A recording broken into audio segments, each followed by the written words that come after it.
알기 쉬운 경제 완전 정복. 가장 가까이 있는 생활 경제 뉴스. 김은경의 생생경제. 금요 대기회. 생생경제 금요기회.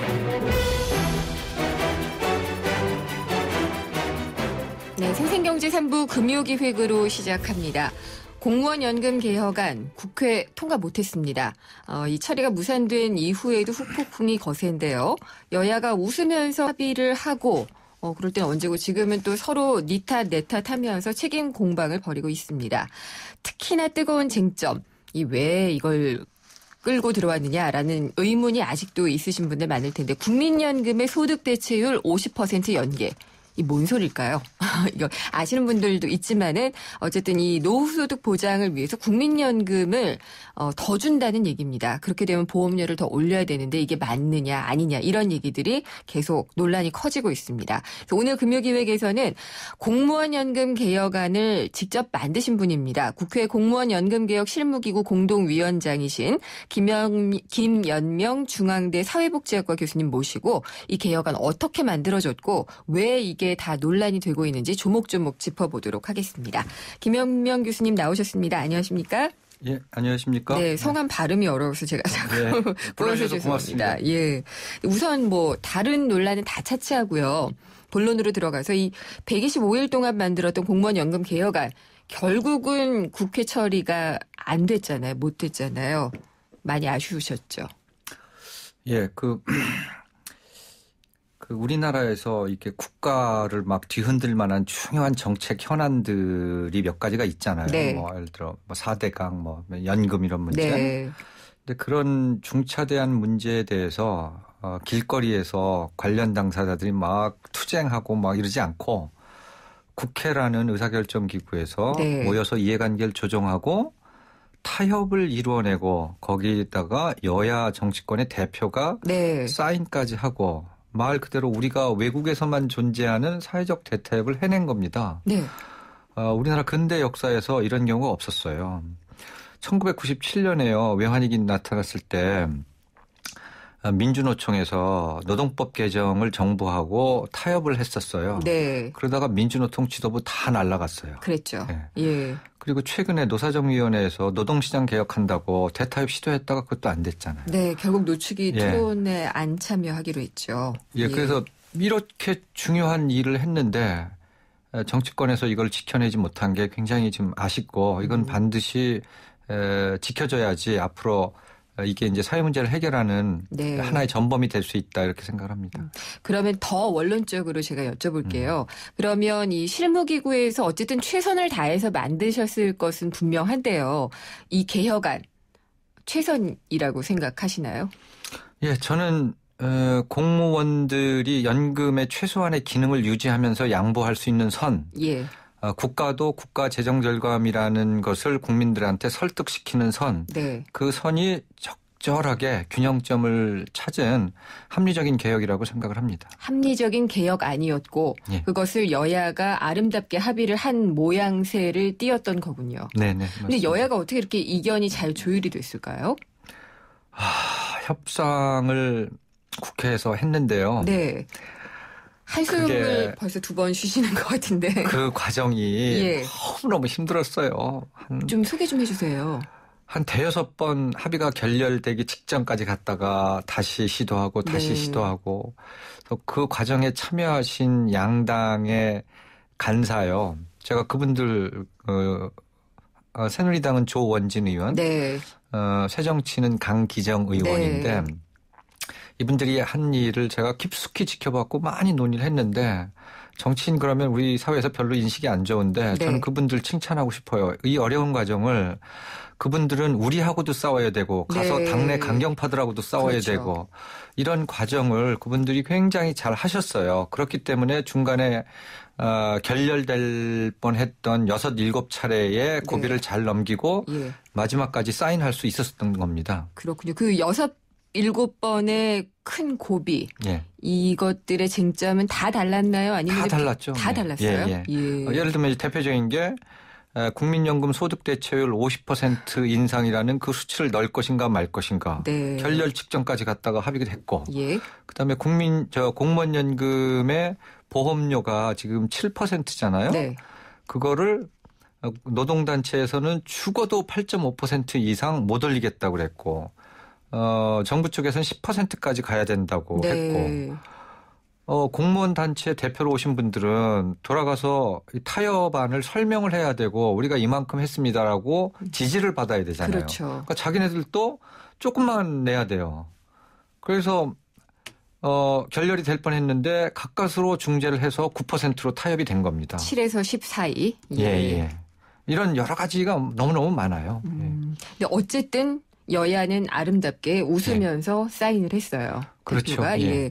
근데 이게 다시 국회에서 통과를 하지 못한 이유는 지금 모두가 궁금해하는 부분입니다. 예. 공무원연금 개혁하는데 왜 국민연금이 따라 나왔느냐라는 네네. 것이죠. 예, 그 과정은 조금 긴데요. 예. 그거 잘 안 알려져서 국민들이 좀 오해하실 수도 있을 것 같아요. 처음에 정부가 공무원 연금을 깎겠다고 제안을 하니까 공무원 단체들이 엄청난 반발을 했잖아요. 심했죠. 예. 뭐 공청회 한다니까 막 의자 던지고 네. 막 이제 길거리에서 투쟁하는 옛날 방식이 그대로 일어난 겁니다. 그래서 공무원 단체와 노동조합에서 무슨 얘기를 했냐면, 야 그러면 사회적 대타협을 하는 기구를 만들면 우리가 그 안에 들어가서 논의할 수 있다. 네. 단 첫 번째 조건, 우리가 우리의 이익을 챙기기 위해서 그 안에 들어가서 마구 우리 거 챙기려고 하면 우리도 싫다, 그런 모습으로 비추는 게. 그리고 국민연금, 일반 국민들의 노후를 보장하는 국민연금 수준이 너무 형편없으니까 차제에 네. 전반적으로 연금 제도를 어떻게 설계할지 논의하자라고 얘기를 했고, 야당도 예전부터 그런 요구를 해왔기 때문에 네. 그걸 요구했어요. 대타협 기구에 들어가는 조건으로. 그러니까 공무원들이 우리만의 이기적인 것을 얻고자 하는 것이 아니고 예. 우리의 노후도 잘 보장을 받으면서 국민연금도 조금 더 보장을 받을 네, 수 네. 있도록 하자라는 예. 명분을 그렇죠. 필요로 했던 예. 거고요. 예. 그런 명분을 갖고 그거를 여야 정치권에서 억셉트를 해서 대타협 기구의 의제로 네. 공무원연금 개혁, 국민연금 개혁, 이 두 가지가 들어간 거고, 대타협 기구의 분과가 3개가 있었어요. 네. 하나는 공무원연금 개혁 분과, 그다음에 이제 재정 추계 분과라고 있었고, 네. 또 하나가 노후소득 보장 분과라고 있었는데, 제가 거기에 위원으로 들어갔고, 거기에는 여당 의원 한 분, 야당 의원 한 분, 학자 저 한 분, 저쪽 여당 추천 한 분, 네. 공무원 대표 한 분, 그다음에 저쪽 정부 대표 한 분. 예. 그래갖고 6, 7명이 수차례 회의를 했고, 거기에 복지부 담당 국장, 과장, 사무관 와서 배석을 했고, 기획재정부 담당자 네. 왔었고, 고용노동부 담당자 왔었고, 그래갖고 많이 안 알려져서 그렇지 상당히 심도 깊은 논의가 이루어졌고, 그 결과로 나온 것이 국민연금 소득대체율 50% 상향 조정. 물론 반대하시는 분도 꽤 많았습니다. 네. 그 얘기는 나중에 드리죠. 알겠습니다. 그러니까 어쨌든 공무원 연금 개혁안과 국민연금 소득 대체율이 함께 묶인 이유는 공무원 노조가 대타협 토론을 하기 위해선, 합의를 이뤄내기 위해서는 우리만 하는 것이 아니라 전체적인 국민들을 위한 노후 보장, 국민연금도 같이 이야기를 했으면 좋겠다라고 지시를 했기 때문이군요. 그리고 김현명 교수님은 실제로 노후소득 분과면은 이걸 집중적으로 논의를 하셨겠네요. 그렇죠. 저는 이 전공이 네. 국민연금 쪽에 그동안 많이 관심을 기울였고 연구를 했으니까 공무원연금 분과로도 갈 수 있었지만 저는 공무원단체 소속이 아니잖아요. 네. 그러니까 야당이 추천한 전문가로 들어갔기 때문에 당연히 노후소득 보장 분과로 들어갔죠. 그렇군요. 그러면은 50% 얘기를 좀 해볼까요? 예. 소득 대체율이 지금 40%예요. 예. 국민연금으로 받아서 살 수 있는 게 이제 전체가 100이어야지 된다면은 40%가 국민연금으로 보전이 된다는 얘기잖아요. 그 50%로 늘리려면은 국가로부터 국민이 연금을 더 받아야 돼요. 네. 예, 그러니까 우리는 이익이다, 국민들은이라고 생각할 수 있는데 재정에는 문제가 되잖아요. 이 부분, 그러니까 50%라는 게 어떻게 나온 수치일까요? 그 50%라는 수치가 이게 일반 국민들은 무슨 얘기인지 잘 이해가 안 되시잖아요. 잠깐 설명을 드릴게요. 언론에서 국민연금 소득 대체율이 40%라고 얘기하잖아요. 네. 그건 무슨 얘기냐면, 자 예를 들어 제가 1990년에 직장에 들어가서 네. 2030년까지 40년을 일했어요. 그럼 월급이 있을 거 아닙니까? 그렇죠. 그 40년 동안 월급을 평균을 냈더니 200만 원이에요. 그런데 공교롭게도 내가 은퇴하기 직전인 2040년에 국민연금 전체 가입자의 평균 소득을 내봤더니 200만 원이에요. 네. 그러니까 나의 평균 소득과 나의 생애 평균 소득과 국민연금 전체 가입자의 평균 소득이 똑같은 사람.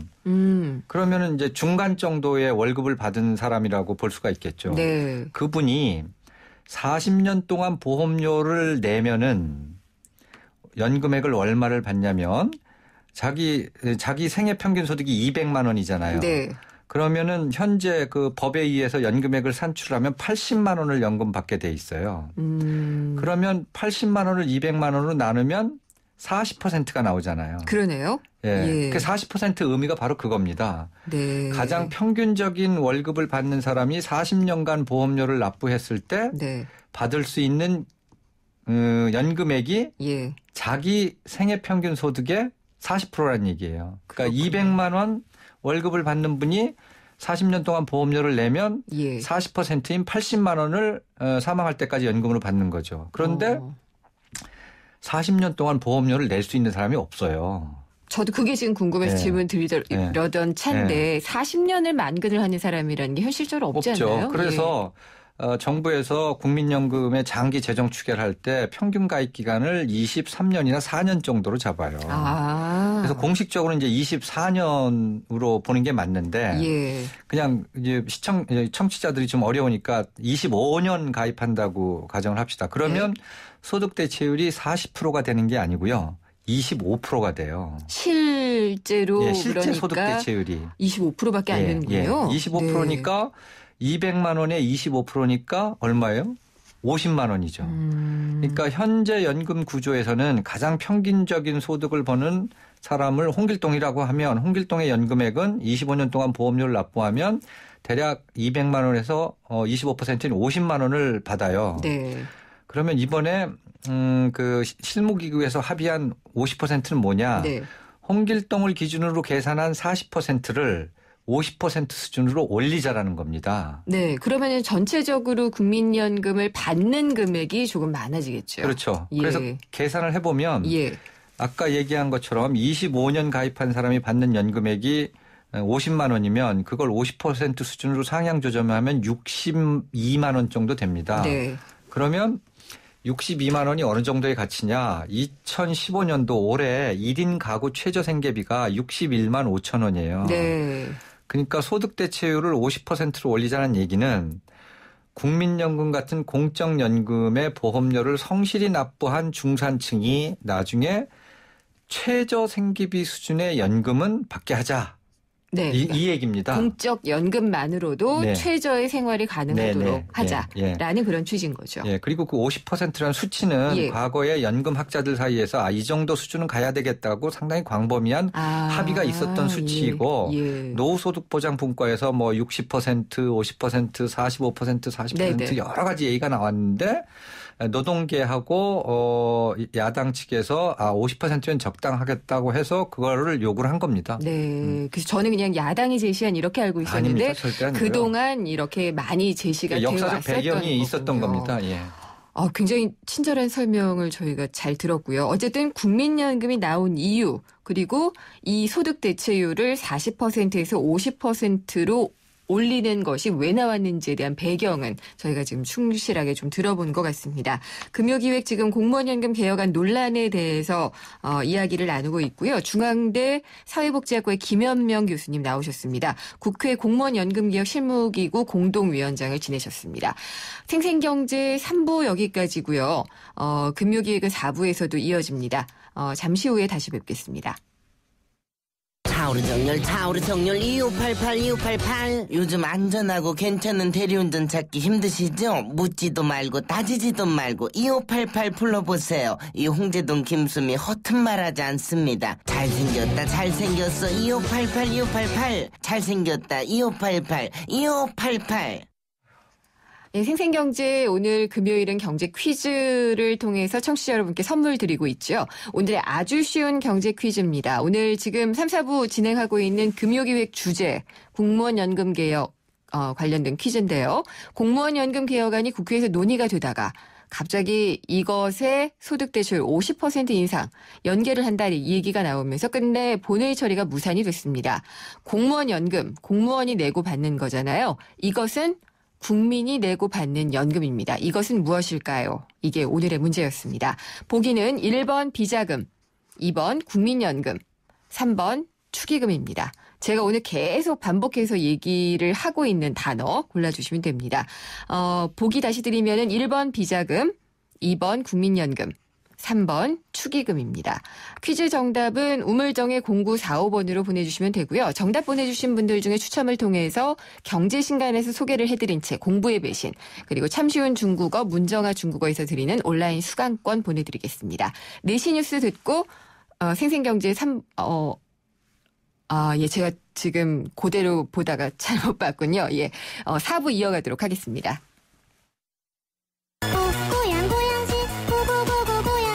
봄 하면 꽃, 꽃 하면 고향. 대한민국 최고의 꽃축제 고향 국제꽃 박람회가 더 새롭게 돌아왔습니다. 4월 24일부터 5월 10일까지 펼쳐지는 2015 고향 국제꽃 박람회. 꽃박람회와 아쿠아플라넷을 함께 즐길 수 있는 공동 입장권도 절찰리 판매 중. 자세한 사항은 031-909-9000번으로 문의하세요.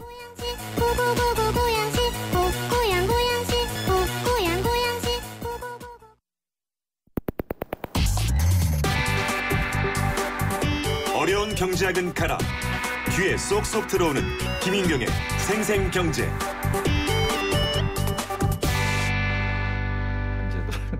금요기획입니다. 공무원연금 개혁안 논란에 대해서 국회 공무원연금 개혁 실무기구 공동위원장으로서 이번 개혁안을 실제로 만든 분입니다. 김현명 중앙대 사회복지학과 교수님과 조목조목 짚어보고 있습니다. 3부에서는요. 공무원연금 개혁안인데 왜 국민연금을 연계를 시키는 거냐에 대해서 거의 복지평론가 수준이신 김현명 교수님께서 얘기를 잘 해주셨고요. 그러면 이거 40%에서 50%로 올리는 것은 무슨 의미냐, 그 배경은 뭐냐에 대해서 얘기를 나눠봤습니다. 근데 그러면은요, 한 가지 더 여쭤보고 싶은 게, 교수님도 많은 방송에서 토론도 하시고 그랬는데 소득 대체율을, 그러니까 국민연금의 소득 대체율을 40%에서 50%로 올리면 보험료, 그러니까 국민들이 내야지 되는 국민연금 보험료가 많이 올라가야지 된다. 많이 늘어나야지 된다는 의견이 있고요. 그렇지 않다라는 의견이 있는데요. 어떤 게 맞나요? 둘 다 맞을 수도 있고 둘 다 틀릴 수도 있는데 어떤 네. 가정을 하느냐에 따라 틀립니다. 아, 그래요? 예. 예. 그래서 가장 언론에 많이 노출됐던 게 복지부 장관께서 네. 보험 소득 대체율을 50%로 올리면 보험료율이 2배로 올라갑니다. 9%에서 18%로. 예. 현재 9%에서 18%로 올라가니까 본인이 내는 보험료가 절반씩 내니까 9%가 되는 거죠. 지금보다 2배 내는 겁니다. 그렇죠. 그래서 그게 이제 많이 언론에 회자되고 그러니까 국민들이 되게 불안해하잖아요. 네. 지금도 살기 힘든데 보험료를 2배씩 내라니 이게 무슨 깝깝하죠. 예, 청천벽력이냐. 그래서 굉장히 여론이 좀 안 좋았잖아요. 전 연금학자로서 소득 대체율 10% 올리는데 어떻게 보험료율이 2배로 뛰지? 이해가 안 갔어요. 네. 그래서 제가 찾았어요. 왜 예. 이런 얘기가 나왔는지. 예. 그래서 제가 개인적인 보도자료까지 뿌렸는데 아, 그래요? 그 비밀을 발견했는데 네. 뭐냐면 복지부 장관님께서 말씀하신 건 자, 지금 9%의 보험료율은 9% 보험료를 내고 소득 대체율 40% 아까 네. 얘기한 50만 원 정도를 받는 구조잖아요. 이 구조를 그대로 두면 보험료를 내는 사람은 많고 연금을 타가는 사람은 당분간 적기 때문에 기금이 네. 계속 쌓여요. 예. 그래갖고 지금 현재 475조 원이 쌓여 있어요. 국민연금 기금이. 475조 원이면 이게 GDP 대비 35%인데요. 네.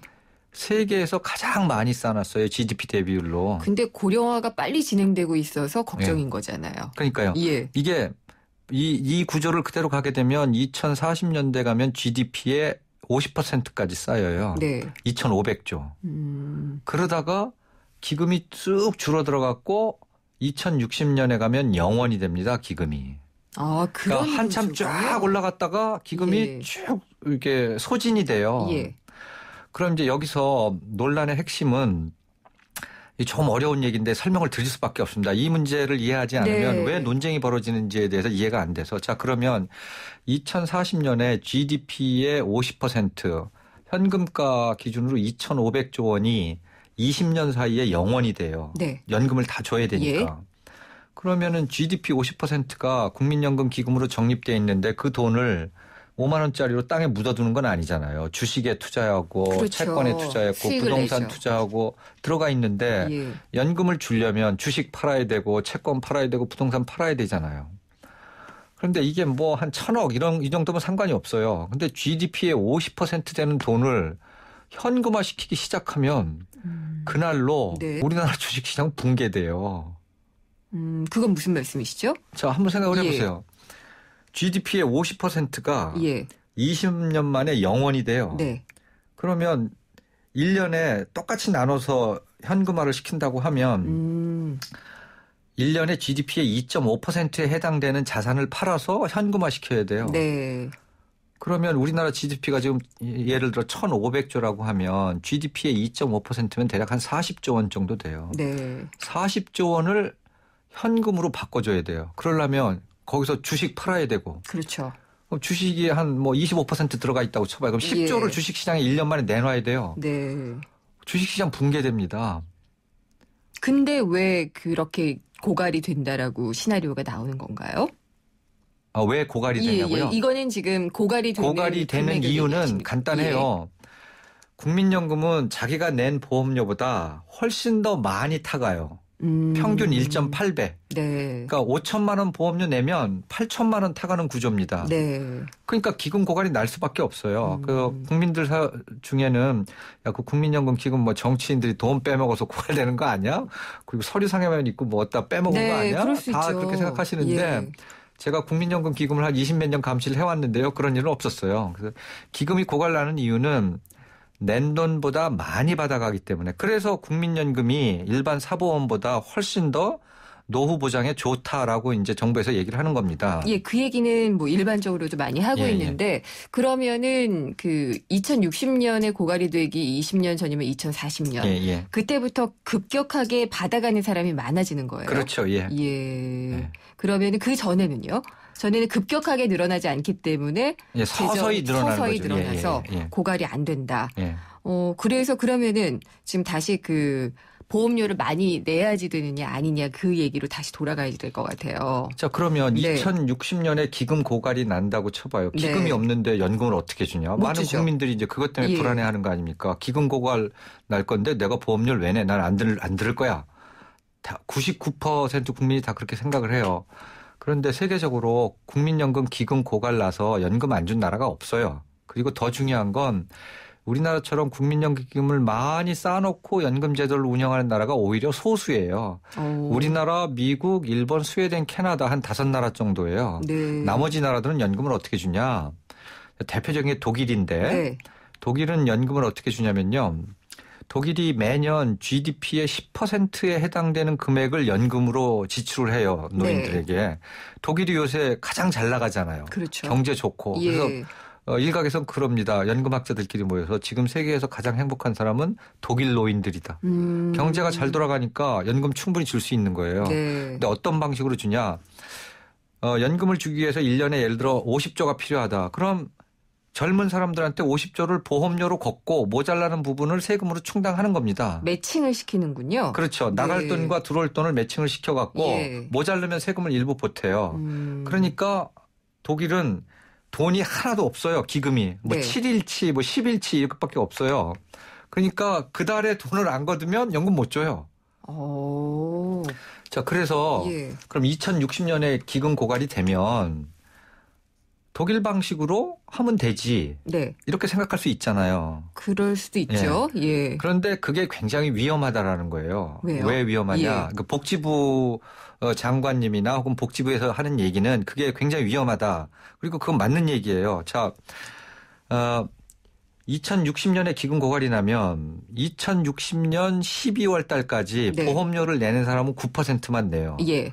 그런데 2061년 기금 고갈이 난 그 다음에 1월 1일부터는 노인들한테 연금을 주기 위해서 필요로 되는 돈이 보험료의 20%가 넘어간다는 얘기입니다. 이거는 2배가 아니라 뭐 예. 2배 이상으로 보험료가 그러면 되는.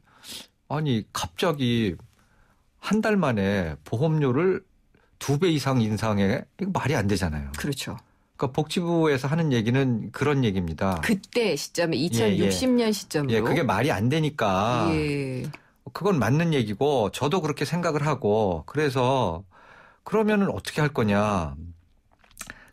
왜 그 말씀 들으셨죠? 그 야당은 1%만 보험료를 네. 올리면 50% 소득 대체율이 가능하다. 1%포인트. 예, 1% 그러니까 포인트. 9%에서 10%로. 예. 근데 복지부에서는 18%까지 올려야 그렇죠. 된다라고 예. 했는데 18%까지 보험료율을 올리면요. 기금 고갈 시점이 들어오는 돈이 많아지니까 2100년 이후로 무한 연장이 돼요. 그리고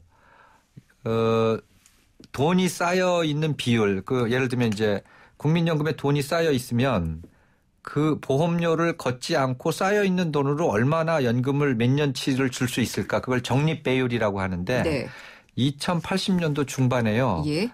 17년을 줄 수 있는 기금을 쌓아두고 예. 기금 고갈 시점은 2100년 이후로 무한 연장되면 보험료가 18%로 올라가야 됩니다.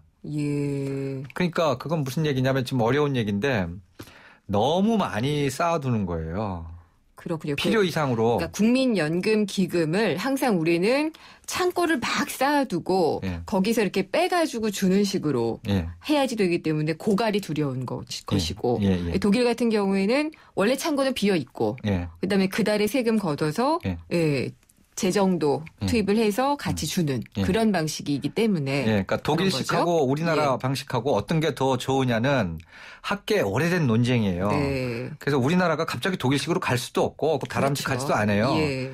그래서 이제 하는 얘기가 그럼 복지부 장관이 18%로 보험료를 올려야 된다는 얘기는 소득 대체율을 50%로 올리는 데 들어가는 비용과는 무관한 다른 비용들이 왕창 들어가 있던 겁니다. 근데 왜 그렇게 걱정을 하셔가지고 18%까지 올려야 된다고 그러니까 하셨을까요? 연금을 바라보는 입장이 두 가지가 있어요. 우리나라에는. 지금의 복지부 장관님처럼 기금을 많이 쌓아두는 것이 좋다고 생각하시는 분이 있는가 하면 예. 저처럼 그거 그렇게 많이 쌓아둘 필요 없고 적당히 쌓아둬야 된다라고 생각하는 예. 사람이 있어요. 그러니까 그 두 입장의 차이인 겁니다. 근데 복지부 장관님께서는 좀 극단적인 케이스를 얘기하신 거예요. 그래서 어저께인가 발언을 하셨는데 소득 대체율을 50%로 올리려면 보험료를 3, 4%포인트만 조정하면 됩니다. 라고 발언을 하셨어요. 아, 문영표 장관님요? 예. 그럼 약간 좀 수정을 하신 거군요. 예. 그리고 그럼 야당에서 1%포인트만 올리면 된다는 얘기는 뭐냐면 예. 정부에서 소득 대체율을 50%로 올리려면 보험료율이 18%까지 올라야 된다고 주장을 하고 네. 많은 국민들이 또 그걸 믿으니까 그거 사실이 아니다. 네. 그래서 제가 입수한 자료를 공개한 건데 제가 아까 말씀드린 노후소득보장분과에서 네. 어떤 자료 요구를 했냐면 정부에게 지금 현재 9% 보험료를 전제로 하게 되면 2060년에 기금 고갈이 나잖아요. 네. 그럼 소득 대체율을 50%로 올리면 연금액이 많아지니까 기금 입장에서 보면 돈이 많이 나가잖아요. 네. 그럼 기금 고갈 시점이 더 앞당겨지겠죠. 네. 대략 한 4년 정도 앞당겨진다고 하더라고요. 정부에서는. 그런데 기금 고갈 시점이 앞당겨지면 연금 못 받을까 봐 불안해하는 국민들이 많으니까 그러면 2060년에 기금 고갈 시점을 고정시키고 네. 소득 대체율을 지금보다 10%포인트 올려서 50%로 가져가면 네. 보험료율을 얼마나 더 내야 됩니까? 하고 질의를 했더니 복지부에서 온 답변이 10.01%였어요. 2060년까지 내야 되는 보험료인가요? 그러니까 올려야 되는 보험료가. 보험료. 예. 그러니까 지금 9%니까 1%만 더 올리면 되는 거고 예. 만약에 내가 임금 근로자면은 사용주가 반을 대주니까 0.5%만 올리면 소득 대체율이 알겠습니다. 50%가 가능하다라는 얘기였어요. 그러면 교수님 어떤 쪽이 맞아요? 지금 이 논란이 여야에서 거의 이제 정치적인 견해 차이처럼 그러니까 되고 있는데 18% 보험료율은 예. 너무 부풀려진 수치고 네. 1%포인트만 올리면 2060년까지는 소득 대체율을 50%로 할 수는 있지만 2060년에 가면 아까 말씀드린 것처럼 보험료율이 갑자기 22%를 펴야 되는 문제가 발생이 되는 겁니다. 그래서 저희가 합의문을 작성할 때 무슨 생각을 했냐면 네. 이런 문제가 있으니까 2060년에 기금 고갈이 났을 때 2060년을 전후로 해서 보험료율을 올려줘야 돼요. 조정을 네, 해줘야 네. 됩니다. 예. 그러면 그거를 2030년부터 할 건지 40년부터 할 건지 올린다고 하면 몇 %까지 네. 올릴 건지 그러면 되겠네요. 이거를 논의하자고 사회적 기구를 만들자고 합의문을 만든 거예요. 근데 왜 이게 안 들어가고 그냥 소득 대체율 50%만 나오게 된 거예요? 아니 그게 아니고요. 합의문에는 합의문에 국민연금 개혁 방향으로 3가지 방향이 들어가 있었어요. 첫 번째는 명목소득 대체율을 올리는 방안. 네. 두 번째는 소위 말한 이제 20%인데 언론에 이게 잘못 알려져서 공무원 연금 재정 절감분을 국민연금에 갖다 예. 쏟아분다 이렇게 표현이 그렇게 됐는데 표현이 됐죠. 그게 아니고요. 예. 공무원 단체에서 무슨 요구를 했냐면 마지막에 사인을 할 때 합의문에 공무원 연금을 재정 절감을 하면 돈이 많이 절약이 되잖아요. 네. 그중에 일부를 예. 비정규직이나 영세사업장 근로자나 우리 사회 취약계층들이 보험료가 알겠습니다. 없어서 보험료를 예. 못 내니까 이분들을 그렇죠. 위해서 보험료를 좀 써달라. 예. 그래갖고 합의된 게 절감분의 20% 대략 연간 한 3,400억 정도를 그분들의 보험료를 지원하는데 써달라. 완전 다르게 지금 예. 맞춰졌군요. 예, 그게 두 번째 방향이고 예, 세 번째 방향은 좀 이따 말씀드릴게요. 예, 알겠습니다. 지금 시간이 얼마 안 남았어요. 너무 친절하게 설명을 듣다 보니까. 근데 공무원 연금 얘기를 하다가 국민연금 얘기를 저희가 굉장히 많이 하게 됐는데 어쨌든 이게 쟁점이었어요. 예. 근데 공무원 연금 개혁은 하긴 해야지 되는 게 맞나요? 이게 정말 원론적인 질문인데요.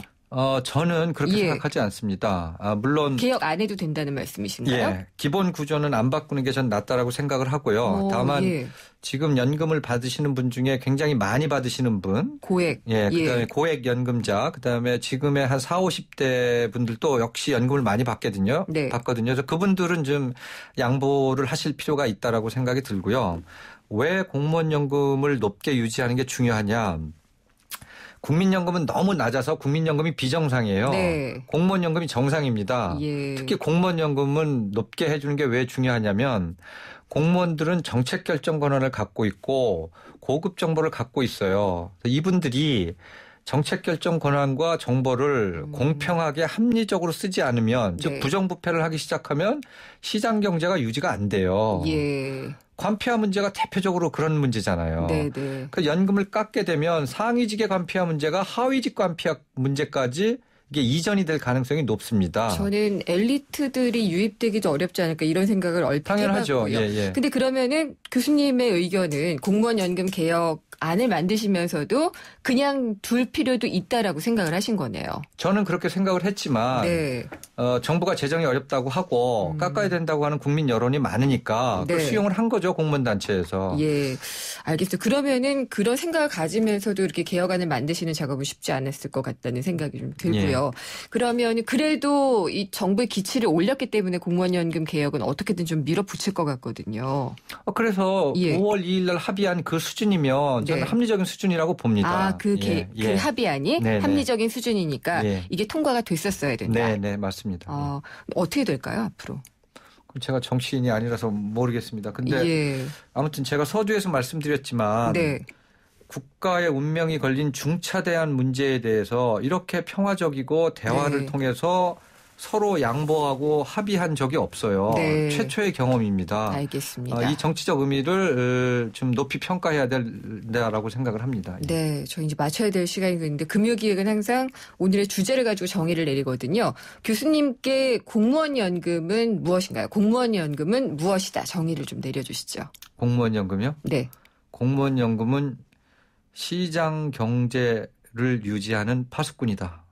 어떤 의미인지 간략하게 설명해 주세요. 공무원들이 부정부패하면 시장 경제가 안 돌아가요. 힘 있는 네. 사람들한테 편들어주고. 예. 공무원들이 제대로 일하려면 연금이 제대로 보장돼야 됩니다. 예. 따라서 연금 제대로 주고 부정부패하면 엄격하게 처벌을 가하는 싱가포르 방식이 저는 훨씬 더 효율적이고 알겠습니다. 낫다 이렇게 생각을 합니다. 교수님 그러면은 지금은 시간이 없어서 못하지만 국민연금도 그 수준으로 맞춰야지 된다고 말씀을 하셨잖아요. 예. 다음에 또 그 얘기도 설명을 해주셔야 될 것 같아요. 예, 감사합니다. 공무원연금 개혁에 대한 이야기를 나눠봤습니다. 이번 개혁안을 만들었던 김현명 중앙대 사회복지학과 교수님이었고요. 이번 합의안은 통과가 되었어야지 된다는 입장을 좀 가지고 계셨네요. 오늘 오랜 시간 얘기 감사합니다. 예. 인생의 동반자는 좋은 플러스가 되죠. 우리 잇몸에도 좋은 플러스가 있습니다. 최불암 씨는 새로 나온 인사돌 플러스로 바꿨습니다. 잇몸 속은 잡아주고요. 겉은 지켜주고 아주 효과적인 인사돌 플러스. 붓고 시리고 피나는 잇몸을 건강하게 인사돌 플러스. 새로 나온 인사돌 플러스. 잇몸에 좋은 동반자죠. 네, 오늘 경제상식 퀴즈 정답은 2번 국민연금입니다. 당첨자는 7361님 외 7분이고요. 저희 제작진이 개별 연락을 드리도록 하겠습니다. 생생경제 오늘 준비한 순서는 여기까지입니다. 오늘 공무원연금 개혁, 국민연금에 대한 얘기를 더 많이 했던 것 같기는 한데 연금에 대한 그 전반적인 우리의 그 공부가 더 필요하지 않을까라는 생각도 좀 해봤습니다. 다시 듣기는 홈페이지 그리고 팟캐스트, 스마트폰 애플리케이션 예스를 통해서 가능하고요. 저희가 인터뷰한 내용은 전문으로도 올라가니까 확인을 해주시면 됩니다. 다음 시간에 찾아뵙겠습니다. 김윤경이었습니다.